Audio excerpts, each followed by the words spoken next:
Hello friends, welcome to the my YouTube channel. તો આજે આપણે ટેસ્ટી એવી વાછેટીની ભાજી બનાવીશું। તો આ ભાજી બનાવવા માટે જો તમે મારી ચેનલ સબસ્ક્રાઈબ ના કરી હોય તો ફટાફટથી સબસ્ક્રાઈબ કરો। તો અહીં ભાજી બનાવવા માટે મેં વાછેટી લીધેલ છે, તો આપણે તેને સારી રીતે ફૂલ અલગ કરીને રેડી કરી છે।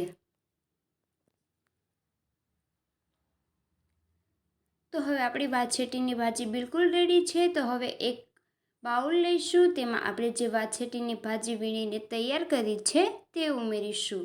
ત્યારબાદ તેમાં 1 થી 1.5 ગ્લાસ પાણી ઉમેરીને તેને સારી રીતે સાફ કરી લઈશું।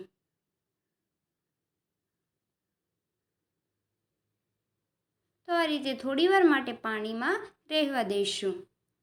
તો હવે વઘાર કરીશું। તો તે માટે અહીં એક કડાઈ લઈશું, તેમાં 2 મોટી ચમચી તેલ મૂકીશું।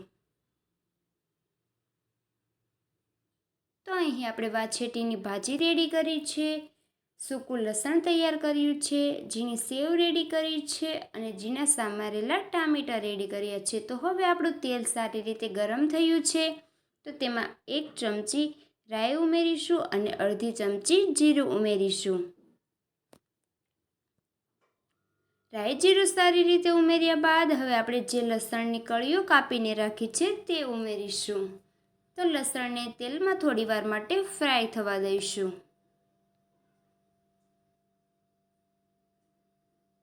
તો લસણનો કલર હલકો બ્રાઉન ન થાય ત્યાં સુધી તેને તેલમાં રહેવા દઈશું। તો હવે જોઈ શકો છો લસણનો કલર ચેન્જ થયો છે। તો હવે આપણે જે ઝીણા સમારેલા ટામેટાં રાખ્યા છે તે ઉમેરીશું। ત્યારબાદ તેને સારી રીતે મિક્સ કરી દઈશું। તો બંને વસ્તુને તેલમાં ફ્રાય થવા દઈશું। તો હવે મસાલા ઉમેરીશું। તો અડધી ચમચી હળદર ઉમેરી દઈશું। ત્યાર પછી અડધી ચમચી કાશ્મીરી લાલ મરચું ઉમેરીશું। ત્યારબાદ અડધી ચમચી મીઠું ઉમેરીશું। પછી તેને સારી રીતે મિક્સ કરી દઈશું, જેથી આપણા મસાલા છે તે તેલમાં સારી રીતે મિક્સ થઈ જાય। તો હવે આપણે જે વાછેટીની ભાજી પાણીમાં પલાળીને રાખી છે તે ભાજી ઉમેરીને થોડીવાર માટે રહેવા દઈશું।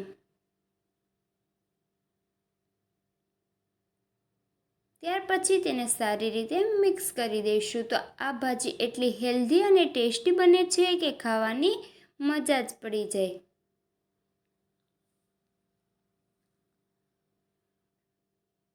તો ફ્રેન્ડ્સ, વિડીયોને બિલકુલ સ્કીપ ના કરતા લાસ્ટ સુધી જરૂરથી જોજો અને ચેનલને સબસ્ક્રાઈબ કરવાનું તો ભૂલતા જ નહીં।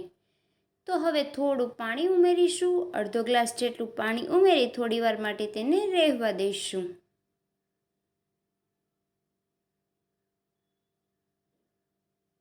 તો હવે આપણે તેને ઢાંકીને 5 થી 7 મિનિટ માટે રહેવા દઈશું।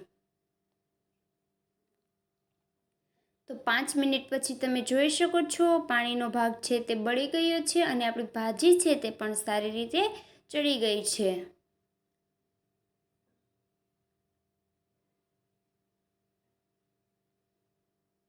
તો તેલ છે તે બધું જ ઉપર આવી ગયું છે। તો હવે આપણે જે ઝીણી સેવ રેડી કરી હતી તે ઉમેરીશું અને તેને સારી રીતે મિક્સ કરીશું।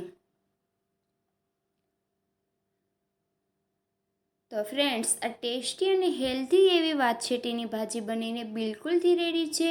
આ ભાજી બાળકો માટે તો હેલ્ધી અને ગુણકારી જ છે। તો આ રેસીપી એકવાર ઘરે જરૂરથી ટ્રાય કરો અને તમને આ રેસીપી કેવી લાગી તે કોમેન્ટ કરવાનું તો ભૂલતા જ નહીં। તો ફટાફટથી જઈને નીચે આપેલા બેલ આઇકન પર ક્લિક કરી અને ચેનલને લાઈક કરો, શેર કરો અને સબસ્ક્રાઈબ કરો, જેથી અવનવા વિડીયોઝ મળી રહે।